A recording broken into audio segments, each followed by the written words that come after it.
Whatever you said that I can't remember tore Channing apart. His reaction was so violent, I thought he was going to run in the room and attack the both of you, but he didn't. He jumped off the boat and he swam to shore, even though he had promised me that he wouldn't leave me there. And I almost went with him, but I didn't. I stayed. If only I'd known. The damage was already done. Neither one of us were the same since that day. I remember going home and finding Channing in his room, hitting his bed with a baseball bat, cursing you, and he grabbed me and he said, "Don't you ever tell anybody what we've seen." And I didn't know what he was talking about. I mean, I'd forgotten about it. I'd blocked it out. But I did tell him, "Don't be too angry at Mama, because they may take her away, the way they did Mason's Mama." I didn't want him to have nightmares the way Mason did.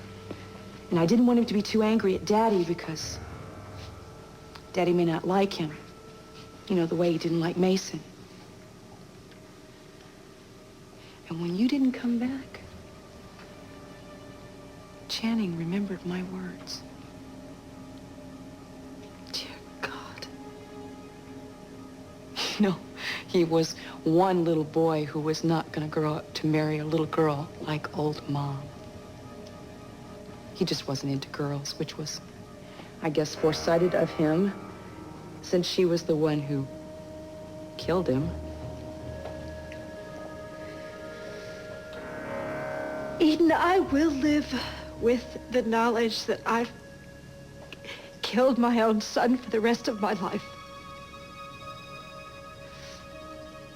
But it was an accident.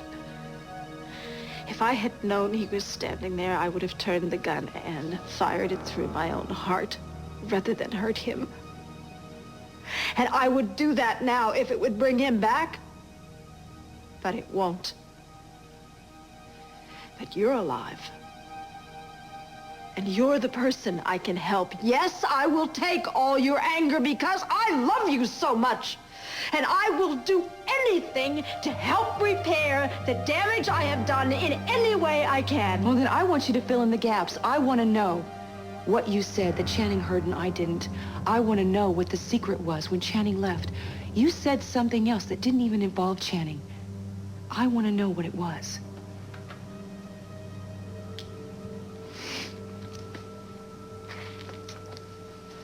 The day that you came on the yacht and Lionel and I were there, I had gone to Lionel and I had said, "I am never going to see you again. We are going to end this. I don't want to have anything to do with you. It has gone on too far.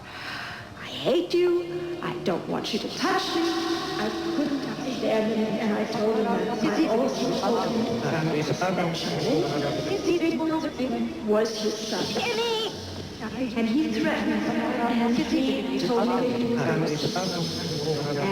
he called me names, and he grabbed me and he started to shoot.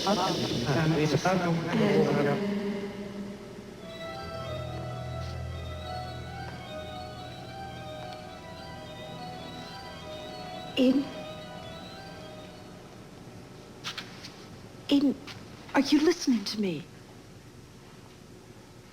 Eden, have you heard anything I've said to you? Hello? Anybody home? Eden, Well, I'm glad to see the two of you are finally communicating. I just stopped by to tell you that Renata Sedgwick is paying a surprise visit to Kelly as we speak. Dad is there, too, to make it seem less of a surprise, I assume. And I think it might be wise if any member of the family who's free dropped by as well to pay their respects. And not, incidentally, to give Kelly any support she might need. I don't think I can. I want you to go to Kelly's. I think you should be there. I can come back later. We can pick up where we left off.